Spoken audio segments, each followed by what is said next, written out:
আসসালামু আলাইকুম রহমতুল্লাহি অবরাকাতু। প্রিয় দর্শক, এখন আমরা শিখব ইকফা। ইকফা অর্থ কী এবং ইকফার 15টি হরফ ভালোভাবে মুখস্থ করে নিব। তারপরে ইকফার 15টি হরফ দিয়ে উদাহরণগুলি ভালোভাবে বুঝে নিব এবং শিখে নিব। গত ভিডিওতে আমরা ইজহার সম্পর্কে শিখেছিলাম। ইজহার অর্থ গুন্না ছাড়া স্পষ্ট করিয়া পড়া। এই ভিডিওতে আমরা শিখব ইকফা। ইকফা অর্থ অস্পষ্ট করিয়া পড়া, অর্থাৎ গুন্নার সাথে অস্পষ্ট করিয়া পড়া। ইকফার হরফ 15টি: তা, সা, জিম, দাল। জাল, জা। তা, সা, জিম, দাল, জাল, জা। আমার সাথে সাথে পড়ে মুখস্থ করে নিন। তা, সা, জিম, দাল, জাল, জা। তা, সা, জিম, দাল, জাল, জা। তা, সা, জিম, দাল, জাল, জা। সিন, শিন, সদ, লদ, ত, জ।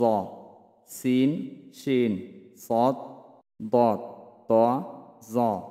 সিন, শিন, সদ, দদ, ত, জ। সিন, শিন, সদ, দদ, ত, জ। ফা, কফ, কাফ। ফা, কফ, কাফ। ফা, কফ, কাফ। ফা, কফ, কাফ।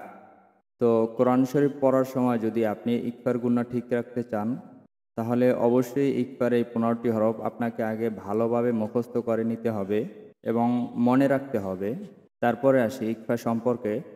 ইকফা অর্থ অস্পষ্ট করিয়া পড়া, অর্থাৎ নাকের ভিতরে নিয়ে পড়া, নাকের ভিতরে লুকাইয়ে পড়া, গুন্নার সাথে নাকের ভিতরে লুকাইয়ে পড়া।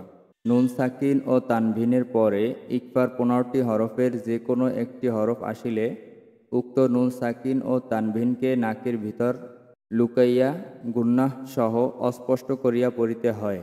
অর্থাৎ এই যে নুনে সাকিনের বামে তা, তা হলো ইকফার হরফ, এই যে তা। নুনে সাকিনের বামে সা, সা ইকফার হরফ, এই সা। তানবিনের বামে জিম, এই জিম। তানবিনের বামে দাল, এই দাল। অর্থাৎ প্রত্যেকটি হরফ প্রত্যেকটা শব্দের সাথে আলাদা আলাদাভাবে দেওয়া আছে আমাদের সুবিধার্থে। তো আমরা অবশ্যই এগুলি একটু বুঝে ভালোভাবে শিখে নিব। তো আমরা ইকফার উদাহরণগুলি ভালোভাবে বুঝে নেই এবং শিখে নেই। অ জবর ওয়া, লাম আলিফ জবর লা, আলিফ নুন জবর আং, নাকের ভিতরে যাবে, অস্পষ্ট হবে, গুণ্য হবে।